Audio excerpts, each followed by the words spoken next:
Have you ever noticed how, as we get older, the smallest things can start feeling a little more risky than they used to? A loose rug. A change in the flooring. Even stepping off a curb. It's not about being weak, it's about being aware. The truth is, for many folks over 60, one unexpected fall can lead to more than just a bruise. It can mean weeks of recovery, loss of independence, or even a complete change in how you live day to day. But here's something most people don't talk about: not all falls happen by accident. A lot of them can actually be avoided, just by changing the way you walk. We're going to talk about 6 walking habits that physical therapists and aging experts recommend for staying balanced, steady, and independent. These habits don't take a lot of strength. They don't require special shoes. You don't even need to go outside to try them. They're things you can start doing right now, right where you are. Before we start, I'd love to know, where are you watching from today? Just drop your state or city in the comments below. And if you have any natural health tips of your own, feel free to share those too. Someone else might really benefit from hearing what's worked for you.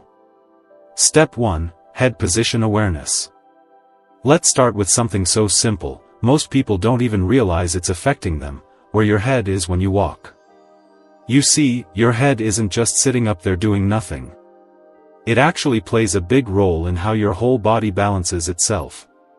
Think of it like a steering wheel. Wherever your head goes, your shoulders, spine, and hips tend to follow.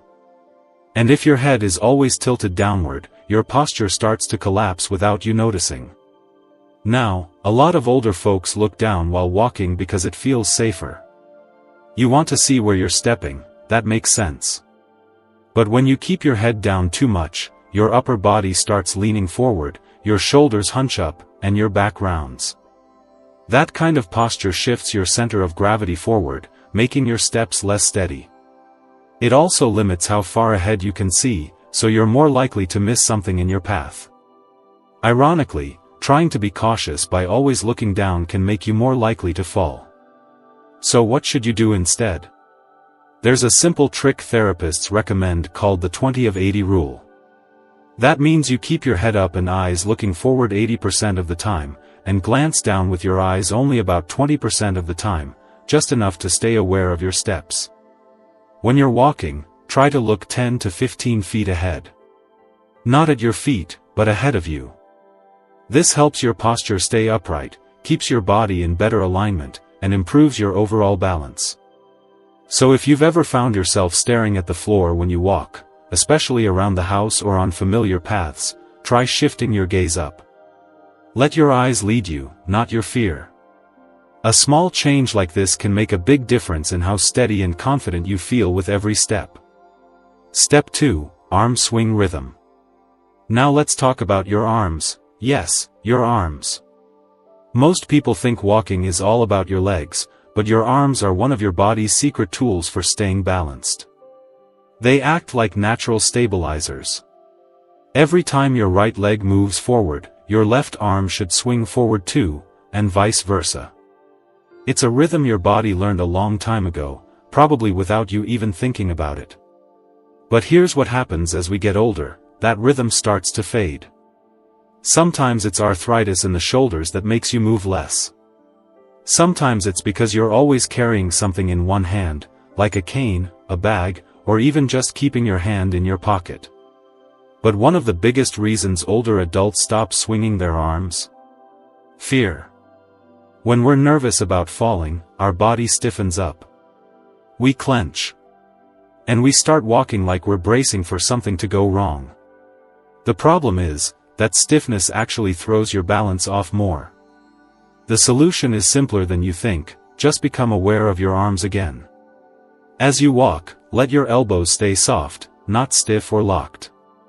Let your arms swing gently and naturally, even if just a little. You're not trying to power walk or do anything dramatic.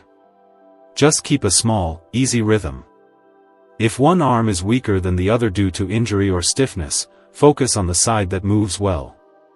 Even a single swinging arm is better than none. Some people find it helpful to count their steps along with their arm swings. That way, you can tell if your rhythm is balanced. Others do a little march in place practice near a kitchen counter just to loosen up before a walk. Step 3, heel-to-toe landing. Let's talk about your feet, not just where you step, but how you step. One of the most common changes that happens as we age is the way our foot hits the ground. You may not notice it, but a lot of older adults stop using the natural heel-to-toe motion. Instead, they start placing the whole foot down flat or even landing on their toes. And while that might feel safer or easier, it actually increases the chances of tripping. Here's how walking is supposed to happen. Your heel should touch the ground first, then your foot rolls forward to the ball and finally pushes off with your toes. That heel-to-toe sequence isn't just for looks, it's there to help you absorb shock, stay aligned, and keep your movement smooth and balanced. But with age, things like stiff joints, weak ankles, or fear of falling can cause people to avoid that heel-first motion. They shuffle instead.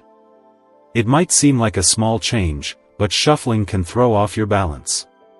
It shortens your stride, makes your muscles less active, and increases your chances of tripping over rugs, thresholds, or uneven ground. What's worse, you might not even know you're doing it. Here's what you can do. Take a few minutes each day to walk slowly across a safe space in your home. Focus on feeling your heel touch the ground first. Don't try to overdo it or take big steps. Just let it happen naturally. Some people like to walk barefoot across a towel. It gives your feet a soft surface where you can really feel the movement from heel to toe. That feedback helps retrain your muscles and nervous system. At first, it might feel strange. That's okay. Your body knew how to walk this way for decades, it's just been on autopilot for a while. A little reminder is all it takes. And once you bring that heel-to-toe pattern back into your steps, you'll feel more grounded and less likely to trip over things. It's a small adjustment, but one that can make a big difference. Step 4, the power of small steps. Here's a habit that surprises a lot of people because it sounds almost too simple to matter. Take smaller steps. That's right, just shortening your stride a little can make a big difference in how steady and safe you feel when you walk. A lot of us are used to walking with long strides, especially from our younger years. It feels natural, maybe even efficient. But as we age, those longer steps can actually throw off our balance without us even noticing. Here's why. When you take a big step, your front foot reaches far out ahead of your body.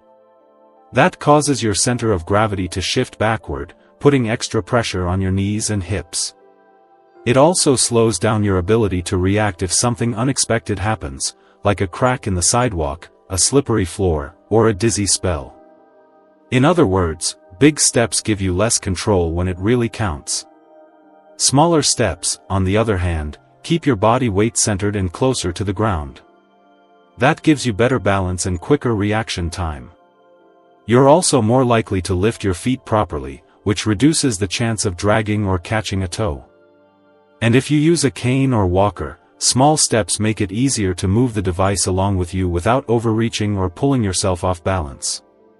Here's something you can try. Walk across the room while counting how many steps you take in 10 seconds. Then do it again with slightly smaller, quicker steps and count again. If your number goes up, that means your steps are shorter, and that's a good thing. It means you're keeping your weight underneath you instead of reaching too far out. Step 5, core strength is balance strength. Now this might surprise you, but your balance isn't just about your legs or your feet. It actually starts right at your center. That's right, your core muscles, the ones in your stomach, lower back, and hips, are what help keep you steady as you move. And if those muscles are weak, your whole body has to work harder to keep you upright. That's when your posture starts to slump, your steps feel shaky, and you start relying on walls or furniture just to feel stable. The good news? You don't need to hit the gym or do crunches to strengthen your core. In fact, the best exercises for older adults are small, gentle movements you can do right in your home. Let's be honest, most folks over 70 aren't trying to get six-pack abs. You just want to walk without feeling like you're about to tip over. And for that, your core is your secret weapon. Let me tell you about Mary. She's 82 and used to love gardening. But over the past couple of years, she started falling, once in her yard, once in the kitchen, and even once just walking from her bed to the bathroom. Her daughter got worried and brought her to see a physical therapist. And guess what? It wasn't her legs that were the problem. It was her core. Mary's muscles had weakened from years of sitting more and moving less. The therapist gave her 2 tiny exercises: stand near a sturdy chair, lift 1 foot an inch off the ground, hold for 5 seconds, then switch. And while brushing her teeth, she was told to gently pull her belly in, just enough to feel it tighten. That's it. No heavy lifting, no jumping, no fancy routines. And yet, within a few weeks, Mary told me she felt glued to the floor, in a good way. She said she didn't feel like the wind could blow her over anymore. That invisible strength, that's what your core gives you. You can try these same tricks today. While standing at the kitchen counter or near a stable chair, gently lift 1 foot just a little, maybe an inch or 2. Keep your posture tall and your stomach slightly engaged. Then switch feet. Another easy option? As you're walking down the hallway or waiting for your coffee, pull your belly button in just slightly toward your spine and hold for a few seconds. Nobody will even know you're doing it, but your core muscles will. The key is consistency. A few seconds here and there, a few times a day, that's all it takes to start building that inner strength. And once your core gets stronger, your posture improves, your walking feels steadier, and your chances of stumbling go down. Step 6. Awareness of floor patterns and transitions. Let's talk about something that catches many older adults by surprise: the floor. Not the obvious clutter or big obstacles, but the small changes that your brain doesn't always register in time. You'd be amazed how many falls happen not because someone tripped over something big, but because they didn't notice a little change in the ground. A rug. A glossy tile. A shadowy step. These things may seem minor, but for someone over 60, they can quietly create danger. Here's what's going on: as we age, our depth perception and reaction time slow down just a little. That's totally normal. But it means your brain takes a bit longer to adjust when you go from a bright room to a dim hallway, or from soft carpet to a slippery kitchen floor. Your feet are stepping, but your brain hasn't quite caught up. And in that tiny delay, your balance can falter. I remember talking to Alan, a 78-year-old man from Indiana. He's sharp, active, and generally pretty cautious. But one day, he nearly fell in his kitchen. Why?